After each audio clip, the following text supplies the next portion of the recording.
রাসূলুল্লাহ সাল্লাল্লাহু আলাইহি ওয়াসাল্লাম বলেছেন, আবু উমামা হাদিসের বর্ণনাকারী বলছেন, রাসূলুল্লাহ সাল্লাল্লাহু আলাইহি ওয়াসাল্লাম মানিক্তাতা হাক্কা ইমরি মুসলিমিন বিয়ামিনিহি, কেউ যদি কোনো কসম করে কারো কিছু বেঈমানি করে নেয়।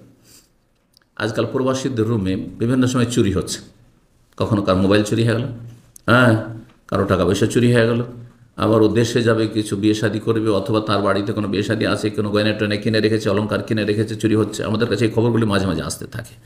আর রুমের লোকই নিয়েছে, রুমের লোকই নিয়েছে, অথবা রুমের পাশের রুমে আছে হয়তো তারা নিয়েছে। হ্যাঁ, তাদেরকে কসম করতে বললে সবাই কসম করে নেয়, কসম করতে বললে সবাই কসম করে নেয়। সুবহানাল্লাহ, এইসব ঘটনা এখানে দাম্মামে অনেকবারই দেখলাম, সব কসম করে নিচ্ছে। রাসূলুল্লাহ সাল্লাল্লাহু আলাইহি ওয়াসাল্লাম তাদের শাস্তির কথা বলছেন, কেউ যদি কোন মুসলিমের, এবং শুধু মুসলিম না, মুসলিম বেশি সম্মানিত রবের কাছে, সেই জন্য মুসলিমের কথা বলেছে, কোনো অমুসলিমেরও যদি কোনো মানুষের হক বেঈমানি করে, বেয়ামিনেহি, কসম খেয়ে বেঈমানি করল, আল্লাহর কসম করে বলছি আমি তোমার মোবাইল জানি না, আল্লাহর কসম করে বলছি তোমার গয়নাটা আমি জানি, টাকা পয়সা কে নিয়েছে আমি জানি, অথচ সে নিয়েছে, অথবা জানে যে সে আর একজন নিয়েছে, জানে, কিন্তু তার দেশি, তার ডিস্ট্রিক্টের, তার গ্রামের, অথবা তার ভাষাভাষী সে বলবে না। যদি কসম খেয়ে বেঈমানি করে, ফাকাদ আউজাবাল্লাহু লাহুন নার, তার জন্য আল্লাহ জাহান্নাম ফরজ করে দিয়েছেন, জাহান্নাম ফরজ করে দিয়েছেন। কসম করে কারো কিছু বেঈমানি করলেন আপনি, জাহান্নাম ফরজ। ওয়া হারাম আলাইহিল জান্নাহ, জান্নাতকে আল্লাহ হারাম করে দিয়েছেন। জাহান্নাম ফরজ অবধারিত এবং জান্নাতকে হারাম করেছেন। জনৈক ব্যক্তি সাহাবী জিজ্ঞেস করলেন, ইয়া রাসূলুল্লাহ, ওয়া ইন কানা শাইয়ান ইয়াসিরান, যদি সামান্য কিছু হয়, সামান্য কিছু, যেমন একটা কলম, 5 টাকা 10 টাকার একটা কলম কেউ নিয়ে নিয়েছে, এই কলমটা কই, হয়তো নিয়েছে কিন্তু কলমটা ওকে ভালো লেগেছে, বলছে জানি না, নিয়েছে, সামান্য কিছু। এইরকমই সামান্য কিছু হইতো। আপনার অনেকেই কিন্তু আজকাল কি করেন, একসাথে থাকেন আর ওই সাথী বন্ধুদের কিছু পাকশাক করা আছে, খেয়ে ফেলেন আপনি, হ্যাঁ, রুমে, না, বিনা অনুমতিতে। অথবা অনেক লোকের কথা শুনেছে, ও কি করবে, যখন দেখছে যে কেউ নেয়, ওই সময় ওর পেঁয়াজ, ওর রসুন, ওর মশলা সব ব্যবহার করে নিল, অথবা ওর আপনার গ্যাস ব্যবহার করে নিল। হাউজুবিল্লাহ, এত ছোট চিন্তা, এই কয় পয়সা এতে সেভ করবেন, আর এর বিনিময়ে জাহান্নাম খরিদ করলেন আপনি। নবী সাল্লাল্লাহু আলাইহি ওয়াসাল্লাম সাহেব বলছেন, ইয়া রাসূলুল্লাহ, যদি কেউ কসম করে সামান্য কিছু কারো বেঈমানি করে নেয়, সামান্য কিছু, অল্প পয়সার জিনিস যদি হয়, বলছেন রাসূলুল্লাহ সাল্লাল্লাহু আলাইহি ওয়াসাল্লাম, শোনো, ওয়াইন কানা কাযীবান মিন আরাক, এই যে আজকাল আরব দেশে মিশক পাওয়া যাচ্ছে, মিশক বুঝেন তো, এটাকে আরবিতে আরাক বলে, যে মিশকটা ব্যবহার হচ্ছে এটার নাম হচ্ছে আরাক। বাংলা কিছু জানা আছে কারো? হ্যাঁ, না, মিশক তো দাঁতন, মিশক মানে দাঁতন বাংলায়, সোজা কথা। কিন্তু এই মিশকের গাছটা বা এই যে জড়, এটা জড়, হ্যাঁ, শেকড়, এইটার নাম, এইটা কোন গাছ, এই গাছের নাম যারা আছে, উর্দু হিন্দিতে এটাকে পিল্লু বলা হয়। আমাদের সে নিমের দাঁতন হয়, তারপরে আপনার আরও কিছু গাছের দাঁতন ব্যবহার হয় না, হয় না, কারণ আমাদের সাথে এটা পাওয়া যায় না। এটা কোন এলাকা পাওয়া যায়? দক্ষিণ অঞ্চলে পাওয়া যায়। আমি জিজানে কয়েকবার বক্তব্য করতে গেছি, ইয়ামানের বর্ডারে, আর ইয়ামানের গ্রাম অঞ্চলগুলো দেখেছি, পাহাড়ের উপর থেকে পাশে, ওখান থেকে ঘুরে এসেছি।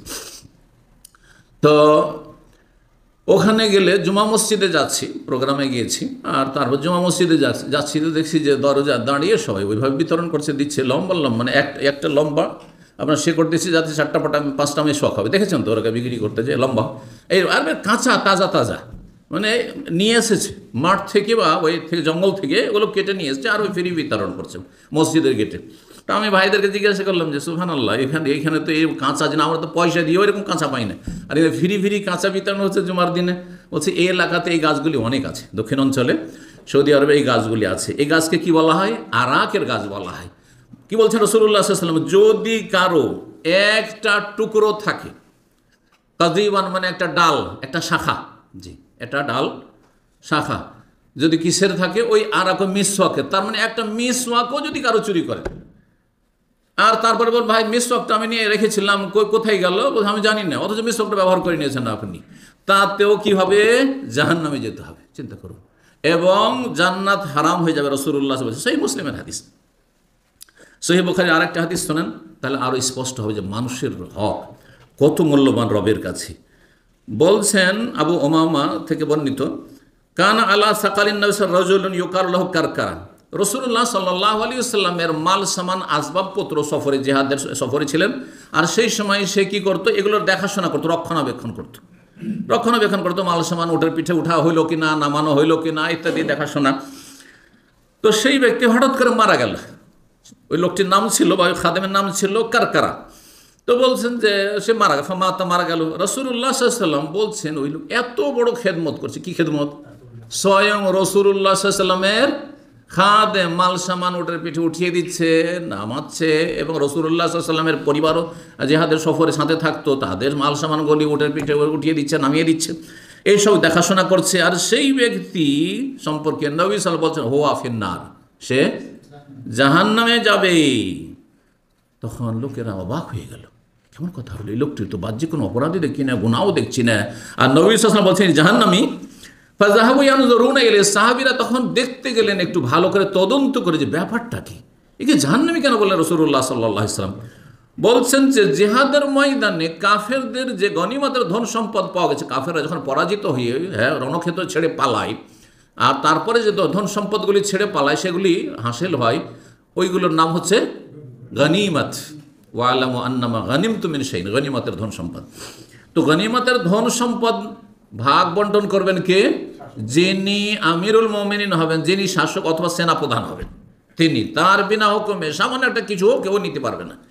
এই ব্যক্তিকে একটা চাদর খুব পছন্দ লেগেছে, মাল সামান উঠাচ্ছে, নামাচ্ছে, বহন করছে। দেখেন কোন একটা প্রতিষ্ঠানে আমরা যারা বড় পদে অনেকে যারা চাকরি করছেন, তারা কিছু কিছু জিনিসের দ্বারস্থ কার? ওই ক্লিনারের দ্বারস্থ, ঠিক না?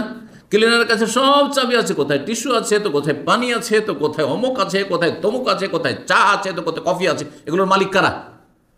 ক্লিনার। কিন্তু কারণ চাবি ওদের কাছে, বুঝতে পারছেন না? আমাকেও যদি সেগুলো নিতে হয় তাহলে ওকে বলতে হবে যে অমুক জিনিসটা নিয়ে আসো, ঠিক কিনা? তো এইরকমই নবী সাল্লাল্লাহু আলাইহি ওয়াসাল্লামের এই খাদেম, সেই খাদেম মাল সামান উঠাচ্ছে, নামাচ্ছে, ওর মধ্যে একটা চাদর যে গনিমতের ধন সম্পত্তি পাওয়া গেছে, ও খুব চমৎকার লেগেছে। যখন ওকে ভালো লেগেছে ওইটাকে লুকিয়ে রেখে দিয়েছে, ভাগ বন্টন হওয়ার আগেই সেটাকে লুকিয়ে নিয়েছে। সেই কাদগাল্লাহা, সেই চাদরটিকে সে লুকিয়ে নিজের কাছে রেখে নিয়েছিল, যার ফলে নবী সাল্লাল্লাহু আলাইহি ওয়াসাল্লামকে ওহী করা হয়েছে। কি করে জানলেন নবী সাল্লাল্লাহু আলাইহি ওয়াসাল্লাম? গায়েব জানেন নবী সাল্লাল্লাহু আলাইহি ওয়াসাল্লাম? ওহী না করলে জানতেন না, কারণ বহু ক্ষেত্রে হাজার হাজার ঘটনা রয়েছে নবী সাল্লাল্লাহু আলাইহি ওয়াসাল্লাম কিছুই জানতে পারছেন না, ঠিক কিনা? আর যখন জেনেছেন তার মানে নবী সাল্লাল্লাহু আলাইহি ওয়াসাল্লামকে কি করা হয়েছে? ওমা ইয়ানতিকু আনিল হাওয়া ইন হুয়া ইল্লা ওয়াহয়ুন ইউহা, যখন ওহী করা হয়েছে তিনি জানতে পেরেছেন। নবী সাল্লাল্লাহু আলাইহি ওয়াসাল্লাম ওহী করা হয়েছে যে এই লোকটি যে মারা গেল আর তোমার খাদেম ছিল, এই লোকটি কিন্তু জাহান্নামে। জিবরাইল আলাইহিস সালাম এসে আল্লাহর পক্ষ থেকে জানিয়ে দিয়েছেন। নবী সাল্লাল্লাহু আলাইহি ওয়াসাল্লাম মন্তব্য করে দিলেন যে এই লোকটি জাহান্নামে যাবে। কিন্তু সাহাবীরা তো পেরেশান হয়ে গেলেন, এই জাহান্নামে যাবে তো আমাদের কি হবে? আল্লাহু আকবার। তো দেখি একটু তদন্ত করে ব্যাপারটা কি, দোষ ত্রুটি কি আছে। দেখা গেল যে ফাওয়াজাদু আবাতান কাদগাল্লাহা, একটি চাদরকে সে খেয়ানত করে আত্মসাৎ করে রেখেছে, সেজন্য তাকে জাহান্নামে যেতে হবে। নবী করিম সাল্লাল্লাহু আলাইহি ওয়াসাল্লাম বললেন। সুতরাং সাবধান, সতর্ক।